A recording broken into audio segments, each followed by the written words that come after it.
Hello and welcome to the Horsemanship and Mindset podcast with your host, Kimberly Dunn of Idlewild Horsemanship and Mindset Coaching. This podcast is here to bring you the very best in tips, tricks, and advice to help you better understand yourself, your mindset, and your horse, because your horsemanship starts with you. Let's go.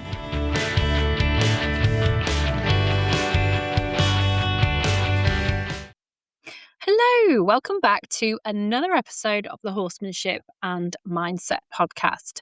I'm Kim, I am your host, and I'm excited to be with you today. If you are in the Northern Hemisphere, congratulations on sunshine, bird singing. Spring is on its way. I've said this the last couple of episodes, but it just keeps ramping up. And I had the most delightful dog walk today with Mavis, where the birds were singing, the sun was out, I was just in my jumper. It was just bloody delightful. And I've seen lots of people now like posting videos of lovely hacks out on their horses, and people are starting to, maybe leave the rug off occasionally. And hooray. I saw a butterfly today. I saw a bee. Hooray! I know we're not even in March yet, are we? But hasn't February flown by?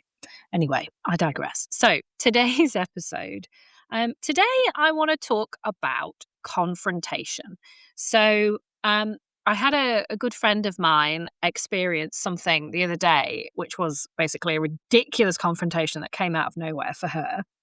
And it kind of reminded me of how triggering it is when you have something like that or a situation like that pop up for you. It's happened to me before. It's maybe happened twice, maybe more than that, over the course of my life, and it's horrible. So I just wanted to talk on that a bit in this episode, and then also give you some tips for you to take away, because it's something, unfortunately, that as humans we will experience at one time or another in life, certainly in the equestrian world. And, it's at times like this where, there's more people out and about now. You've got competition season starting up again. Maybe you're heading out to clinics and things and showgrounds, or maybe it's just even, out on a hack. I know that I keep seeing these bloody videos of people out on rides and a dog's bloody run at the horse, or, and so there's times now where, unfortunately we are put in a position where we are in some kind of confrontational situation with another human. And it can be flipping awful. Especially when, you're just happily going about your business and then suddenly you're hit with some kind of verbal abuse, or it's just awful. And I don't think, we all say, oh, I don't really like confrontation.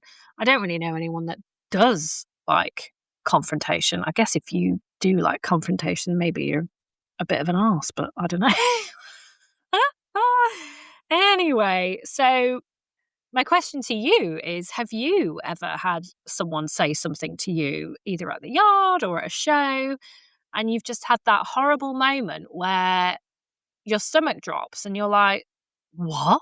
Are you actually having a go at me about something? Like, what the hell? Because it's flipping traumatic. It can trigger wounds in you, even if it's old wounds, maybe not feeling good enough, feeling judged for one reason or another, feeling exposed.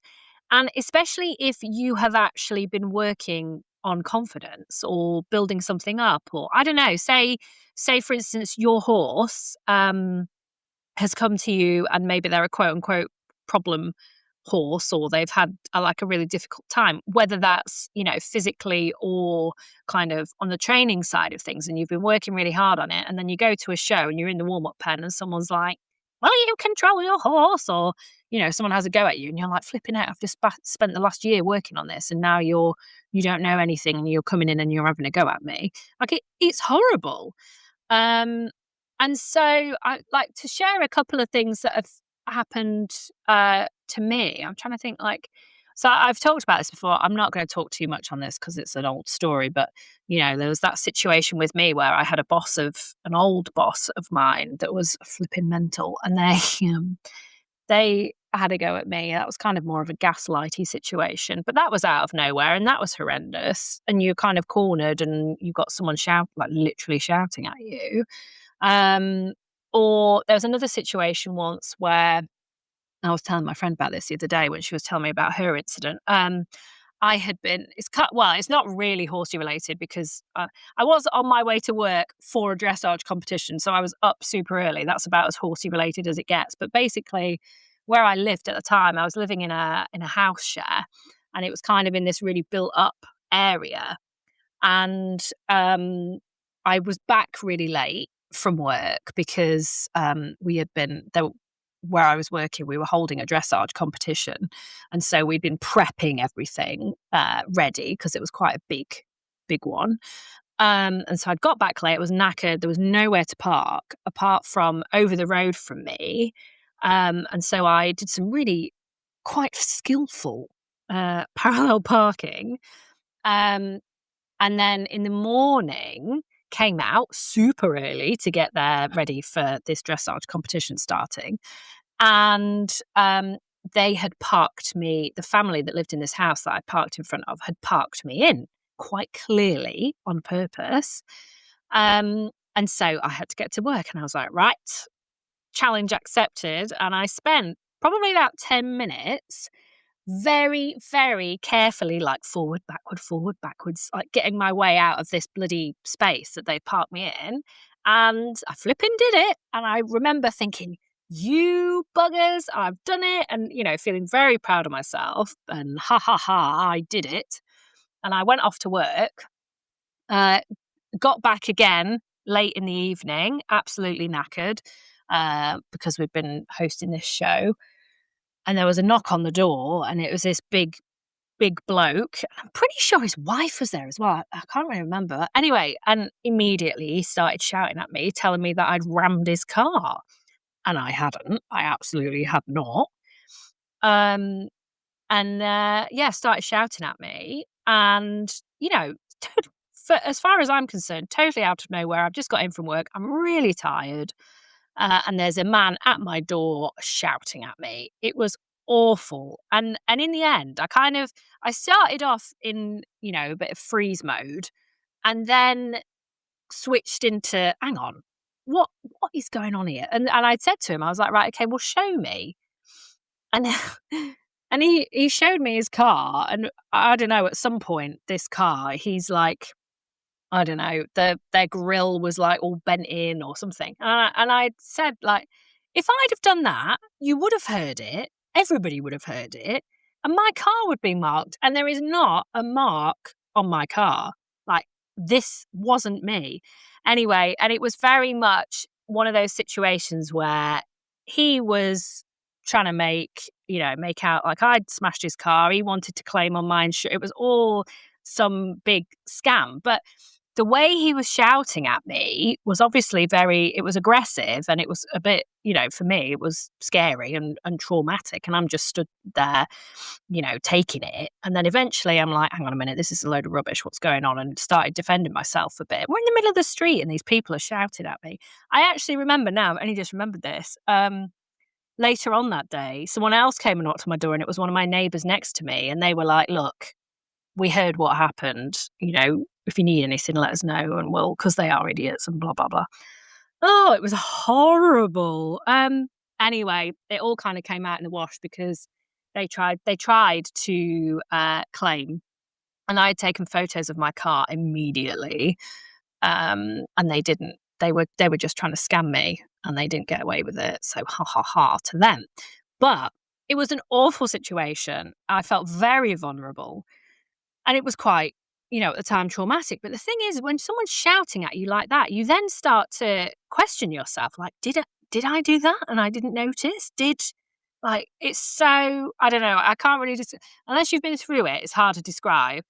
But yeah, it was horrendous. And this thing that happened to my friend the other day, it was her neighbour shouting at her because she never says hello. waves.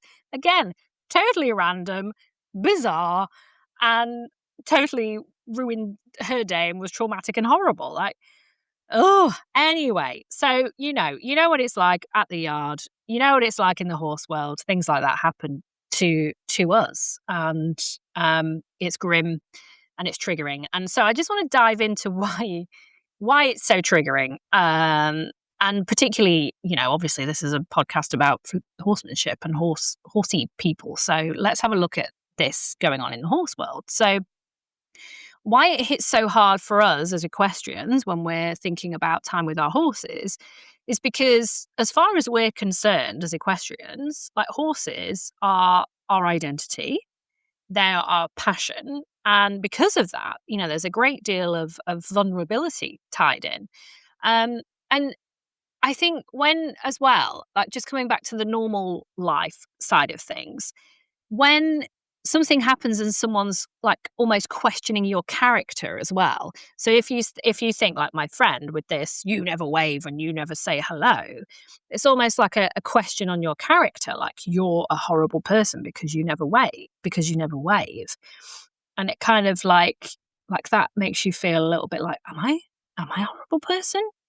Or me with the car situation, like, did I do? Yeah, it's just so weird. It was like, have I done that? And I'm lying. It's so weird because you haven't done that, but because someone stood there shouting, you're like, why? I don't understand. It's the weirdest feeling. Anyway, so it makes you then feel, I've just I just pressed the button and my chair's just sunk to the ground.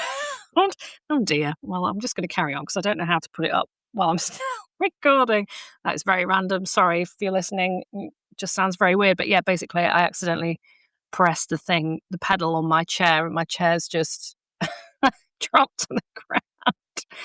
Oh, it's a good job I'm not filming this. Anyway, apologies. So, yes. So many of us equestrians, we already have, these worries about ourselves of, not feeling like we're good enough, or everybody's watching me and judging me, or maybe I don't belong here.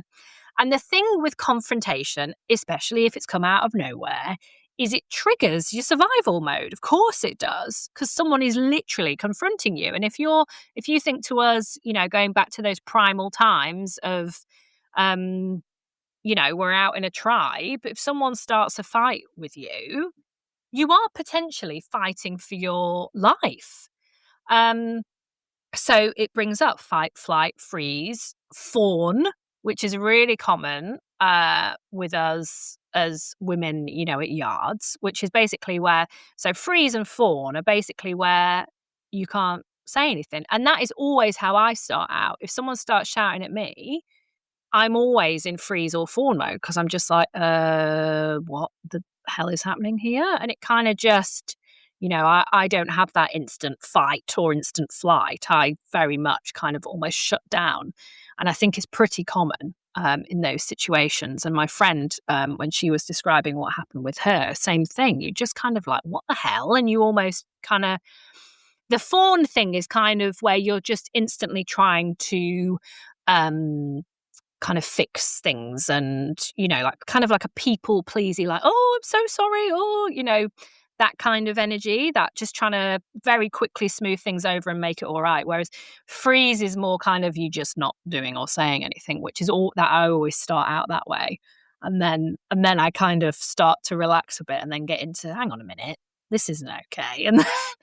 And then start using words and speaking and defending myself a bit. But anyway, so that's what it triggers in us. And, that is then triggering adrenaline and kind of, and then afterwards that is residual. And if we don't talk about it, if we don't then kind of work that energy off, that stays in us. And then before you know it, a situation that's kind of traumatic stays with you, and then you start expecting it and it becomes a bit of a pattern of behavior, and it becomes a whole thing. So I don't know, say this happens to you at a show or a clinic, then every show or clinic you go to, you're waiting for that to happen again, whether that's consciously or unconsciously. And the thing is, it's rarely about the actual words that people are using. It's what they mean to us. It's the wound that they trigger in us. So, like, for instance, if it's someone questioning your character or saying, you didn't say hello. So for me, if someone said that to me, for instance, I probably would have been triggered because I would have thought, oh God, am I an ignorant person? Am I not very nice? Have I, it triggers that? Like, am I a horrible person?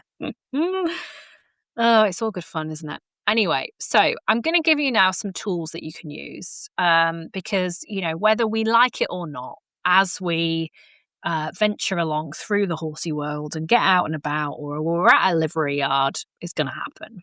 Someone's going to have a go at us about something, whether it's you should have turned your horse out in a different paddock, your horse is too fat, you're too fat for your horse. There's always someone that's going to say something, which is great. So here's some things you can say. So the first thing that we want to be looking at is regulating before we respond. So just taking that moment, and the other thing is, it always feels like it happens so fast, doesn't it? But, let's say you've got someone shouting in your face or shouting from across the arena or whatever. Regulate before you respond. So let's just take a breath, like, what the hell's happening? Drop your shoulders deliberately. So maybe just roll your shoulders and drop them. Take another breath. Think about pressing your feet firmly into the ground. And all that's doing is that's literally grounding you and bringing you out of your head and into your body for a moment. And just say to yourself, I'm safe. You don't say that out loud, obviously. Be like, I am safe, to the person that's shouting at you. Just, I'm safe. Number 2, buy some time. So if you feel like you're frozen, like this is classic for me. So you just freeze, like, just say, look, just give me a minute, or I need a minute, or let me just think about that for a minute, or can we talk about this later? And it then gives you time to kind of, think about what it is you want to say to diffuse this. And it only has to be a second. Say it's actually one really good thing to do is, if you're with your horse, you're on your horse, say, look, can you just give me a minute? Go do whatever it is you need to do with your horse and then come back. That's like the perfect excuse. Or say you're in another situation. Let's say you're out with a dog, or just give me a minute. Or can I just have a minute and just take a moment to kind of do something with your dog, or lock your car, or I don't know, something, put something away. And it just gives you that minute to breathe a bit more, regulate yourself. Then you can come back and be like, look, what's going on here? Because it's not like, and I used to think very much along this line, like, you need to have these quick, witty comeback lines and you need to, straight away shut it down. But actually you don't. It's not about these instant comeback lines. Like, we're not on a TV show or a film where it's all scripted. Do you know what I mean? Like, this is real life. And you're allowed to just take a moment to regulate before you respond. Number 3, separate fact from projection. This is a big, big, big one. So think about asking yourself internally, is this information? Is this fact, or is this opinion? Or is this somebody else's insecurity landing on me? Because let me tell you, 9 times out of 10, it's someone else's problem. It's someone else's insecurity that is landing on you. It's actually nothing to do with you. It's all about them. So this thing for me with the car, like, they were just trying to bloody scam me, and they just thought, here's this young girl, we're mad because she parked outside her house. Yeah, that's it. We're mad because she parked outside our house. And there's an opportunity here to flipping try and claim off her insurance. Knobheads. With this chap that's shouting at my friend for not waving. Like, he's obviously got, I don't know, something weird going on where everybody has to wave and say hello to him. Otherwise, they're not good people. Like, there's always people, I try and have an open mind and a good heart, but the fact is, some people are just have issues and are just a bit weird. And unfortunately, they feel they need to shout at other people sometimes. And it's on us then to think, okay, this is not okay, but also this isn't about me. I don't recommend, however, saying that to them. I'm not sure that's going to diffuse the situation. Okay, number 4, stay in the present.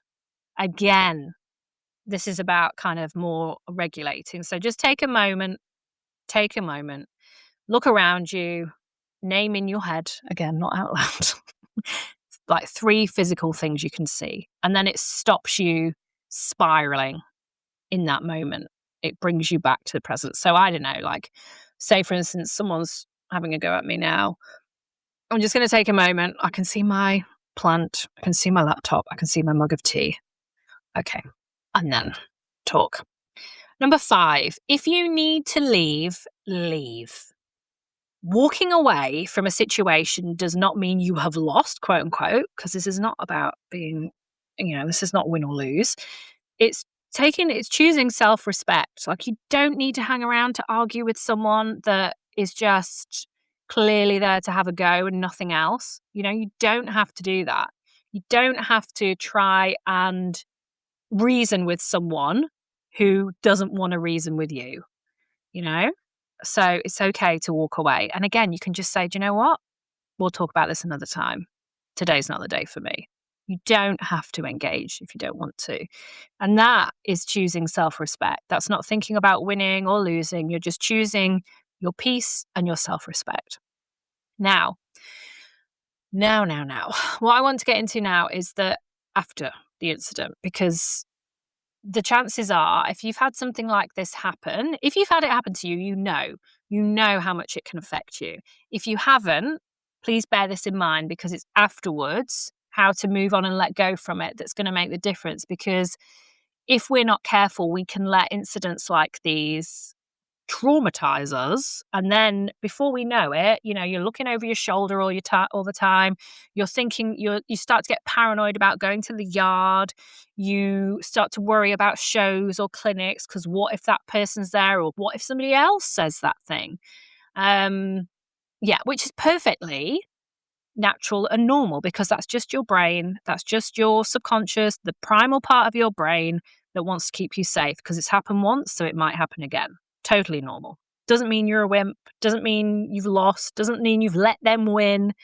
It's just nature. That's how your brain works. Okay, so number 1, debrief with yourself, not with the whole yard. So you don't need to get in the group chat and be like, oh my God, or talk to 10 people as you make your way back to your car. So maybe when you get home or when you get in your car, ask yourself, okay, what actually happened here? This person said, blah, blah, blah, blah, blah. And what did I then make that mean? What did I mean? What is the story I'm telling myself about myself because of this? What old story has that poked? So, you know what I'm like. We like to make things a learning experience and a growing experience. So what has that triggered in me? So let's say someone. Okay, here's a classic that happens a lot online. I see someone said something about your weight and the horse that you're on. Okay. So what story has that triggered in you? Well, that, of course, has triggered body image issues. Maybe you can't, you find it harder to lose weight because you've got some kind of physical condition that is preventing you from going out for a run or something. I don't know. And so that's triggered that part. Okay. Now, number 2, now we've kind of identified that, let's look at discharging the nervous system. Because again, in that moment of the confrontation, you have ended up triggered, you've ended up in survival mode. So it's really, really important that we diffuse that we move that energy through us. Because, you'll find that animals will do that. Mammals, dogs, horses, cats, anything that's had something happen will have a shake, will have a roll, will do something to discharge that energy. So you can literally shake it out. You can shake out your hands, your shoulders, your arms. You can have a whole body shake. You can go out for a walk. Very good. You can go out for a run if you're a runner. Do some EFT tapping. I've got videos on YouTube. Go check them out. You can do some breath work. any kind of physical reset. So maybe do some yoga. I really, really recommend shaking it out, having a dance or going for a walk, tapping as well. They're all the things I've just talked about. But for me, my go-tos would be go for a walk, do some tapping, and maybe put some music on and have a little dance out, or just shake it off. So helpful and really, really important if you've had something happen. Number 3, okay, rewrite the meaning. Rewrite this meaning. Do not hang on to what you have made it mean for yourself, about yourself. Again, remember, this is about them. It's not about you. And reframe it. So instead of thinking, oh, well, they think I'm rubbish, shift it to, okay, this person has expressed something, their opinion, their thoughts, but what they think does not define me, my life, or my relationship with my horse. Okay? Number 4, take some time to reconnect with your horse. The reason why you are there is for your horse. This is about your horse. And your horse does not care about yard politics or gossip or opinions. Your horse cares about your relationship, and your horse responds to your presence in this moment. Your horse would much prefer you to be in the moment with them than off thinking about what somebody said at the yard or at the show. Okay? 5, finally, and this is a good one. This is a very good one. Decide who you are becoming. Are you the horse person who shrinks because of something like this? Are you the horse person who retaliates because of this situation? Or are you the kind of horse person who stays grounded, acts with grace, and is sovereign in themselves? Because this is the identity work. This is tapping into who you truly want to be. Are you the person who shrinks or retaliates? Who gets revenge? Or are you the person who is grounded, is graceful, compassionate, and sovereign, who knows themselves? Because I know who I'd rather be, who we're all trying to work to be anyway. So, okay, now, some takeaways that I want you to take away from this. So, first of all, regulate first, respond second. Okay? Regulate first, respond second. Not every opinion deserves a seat at your table. Someone else's tone that they're using, someone else's opinion, that's not your truth. And you can have something come and shake you up, because there's no doubt it shakes you up. It's very important you then shake it off. And you can still be a strong person. Okay? It's one of life's waves that we just have to ride, unfortunately. And just know that feeling calm in these situations is a skill. It's not something that we naturally have, and you can train it in yourself. So please remember that confidence isn't about never being confronted, It's about knowing that you won't abandon yourself when you are, because it's going to happen. You know what these things, what the yards are like. Now, if confrontation, judgment, or fear of what others think is it impacting your enjoyment with your horse, or you're replaying situations like this for days afterwards, or you find that you freeze or fawn in situations like these, or maybe even situations with your horse, instead of, being able to stand in your sovereign power and just feel grounded and able to deal with whatever, then this is the kind of thing that I help people through in all of my mindset packages. But as we're now thinking about kind of heading into the competition season, this is even more relevant for inside my competition package. So the competition package is designed for equestrians who are thinking about showing or going to clinics or camps this year, and who want to be able to go to these and feel grounded and actually bloody enjoy them. Maybe you want to stop spiraling over what other people are thinking or saying, and you actually just want to be able to focus on what you're doing with your horse and do it well, instead of getting in your head, forgetting things, feeling nervous. And ultimately, what happens with us all at competitions, because I know this was me at one point, and I see it in clients. You go to a competition because you want to enjoy it, but you actually get there and you spend the whole time pooing your pants. You might literally be in and out of the toilet like a flipping yo-yo. Now, you don't have to be like that.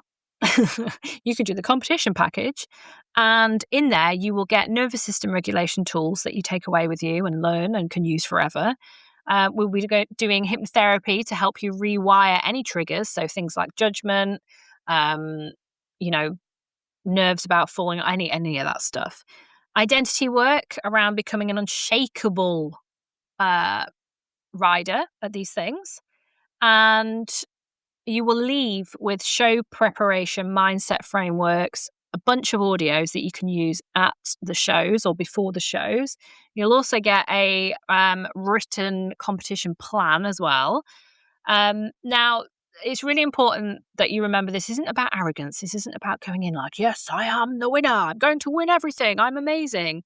This is about you being able to be in the moment, you being able to enjoy what you're doing and have that quiet self-trust and that faith in yourself that you've got this. So if spring is starting to creep up on you and you're starting to think, oh, grass is coming through, I want to be competing, or you're getting worried about different things, just know that there's something out there that can help you. And if this is affecting you right now, you don't have to wait till the middle of the summer or till the end of it and think, oh, well, that could have gone better. You can actually message me and we can talk about working together. I have a few spots opening up for the spring and I would love to guide you. So that's all from me. I hope you enjoyed this episode. I hope it was helpful. I hope you don't ever need the tools that I've just been talking about with confrontation. I hope you didn't know what I was on about when I was talking about how it feels to be in those situations. But if you did, and you are, I hope it was helpful. I hope you have a wonderful weekend, and I will see you for another episode next week.